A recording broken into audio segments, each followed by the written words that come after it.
Hello everyone, look what I found.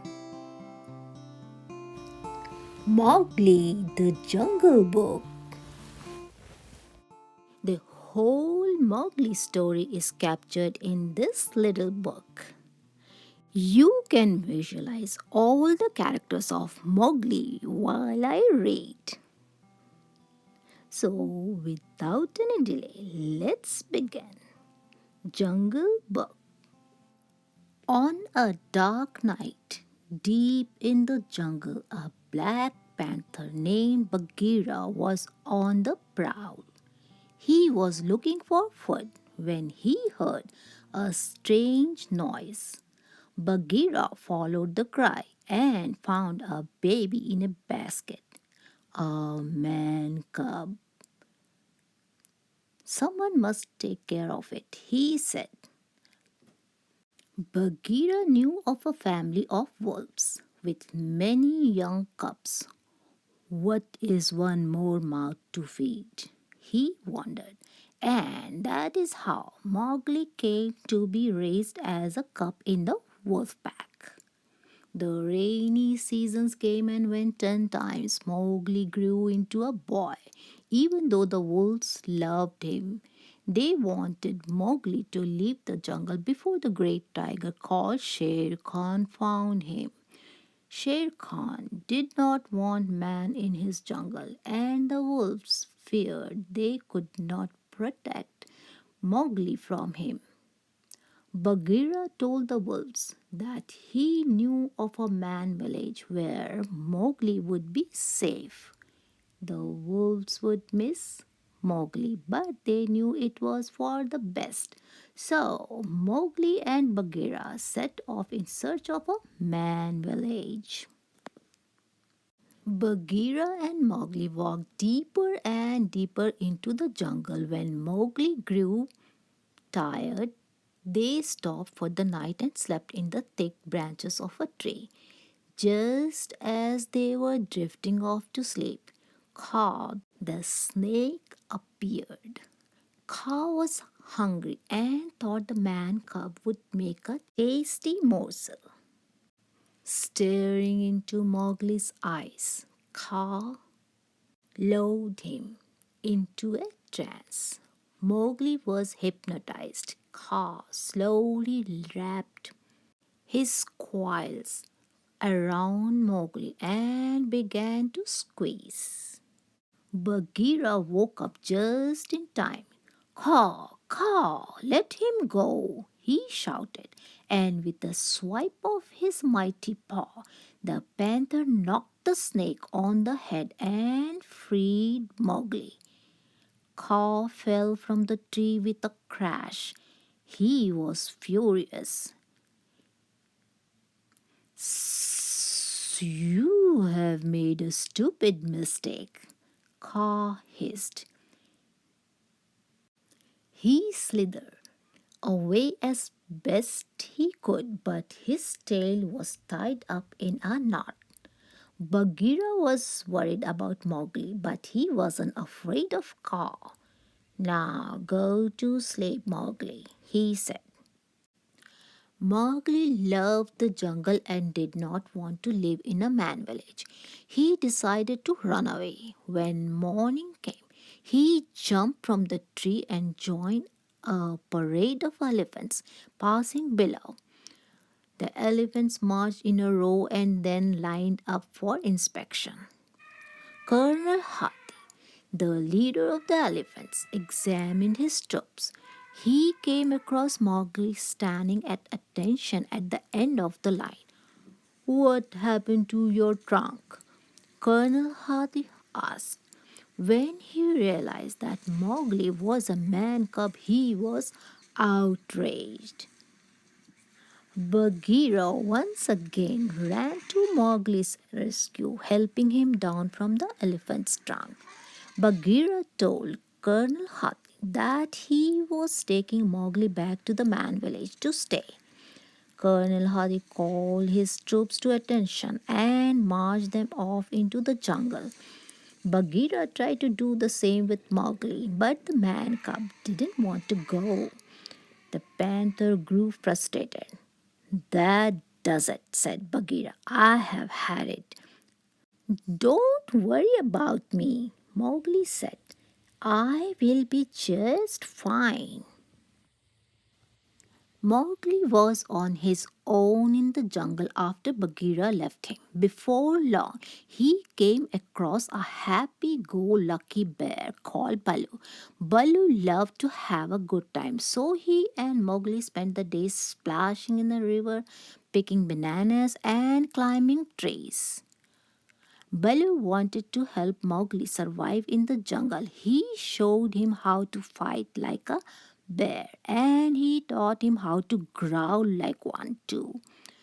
Like this, from your toes. Then he let out a roar that shook the trees. Mowgli tried to roar like Baloo, but he wasn't loud enough. Finally, he got the hang of it.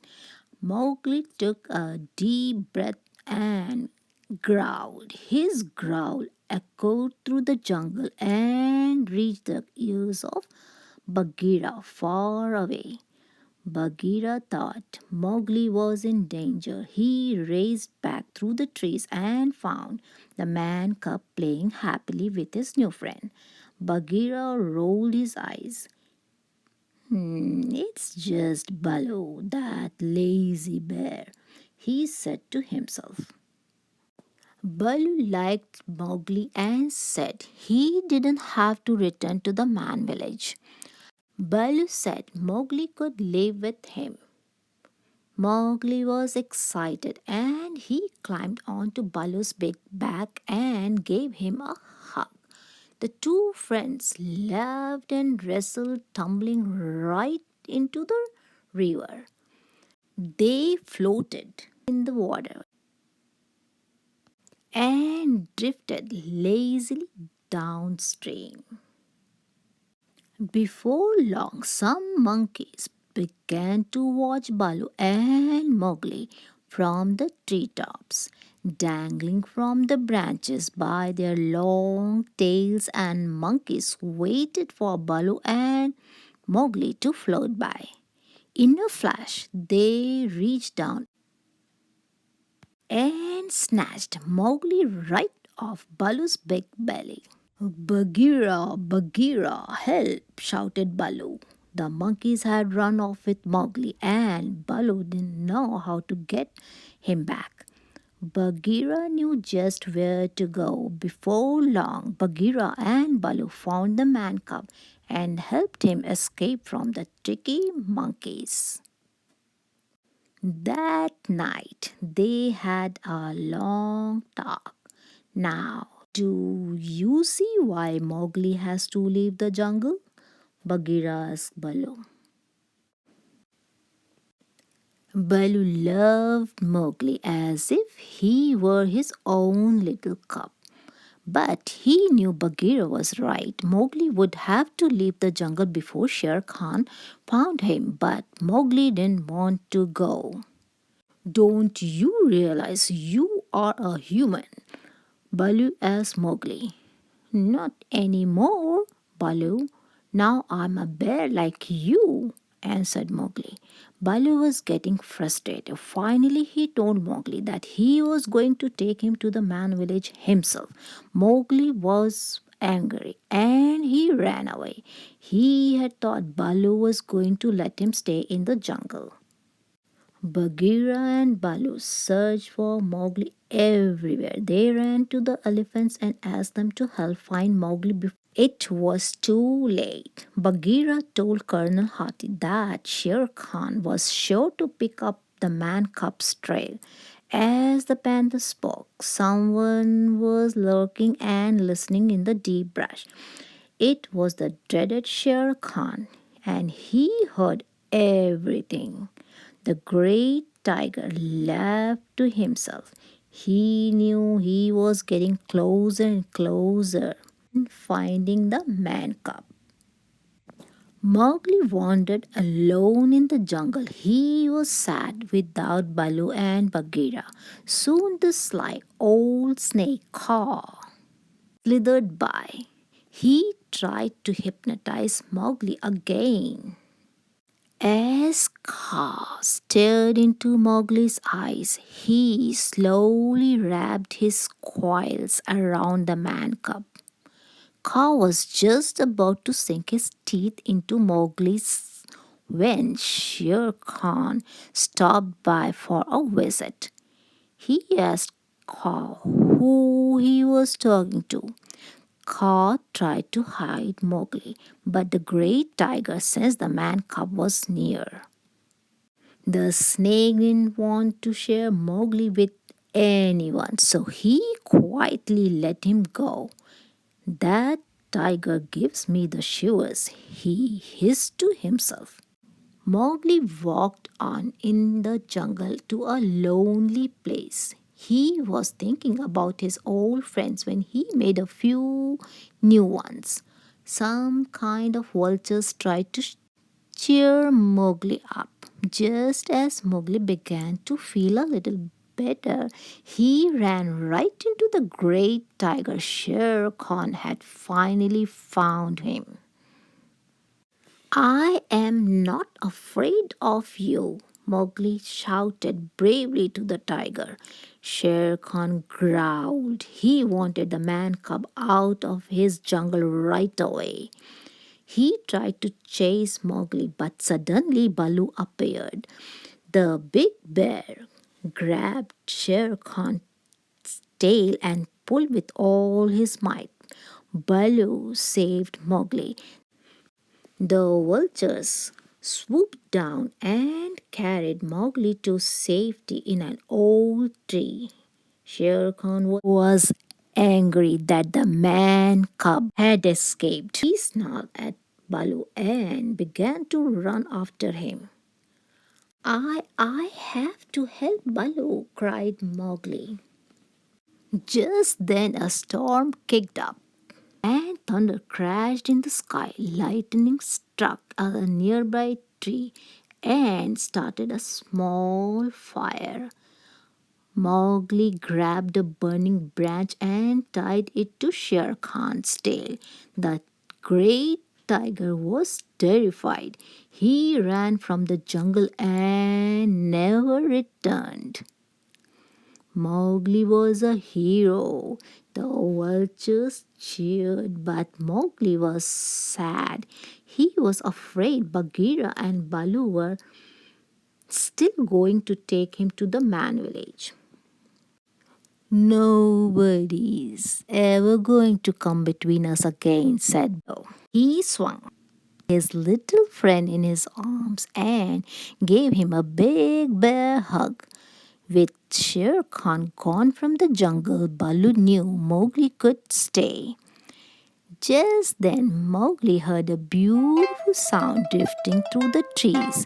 It was unlike anything he had ever heard before, and it was coming from a clearing nearby.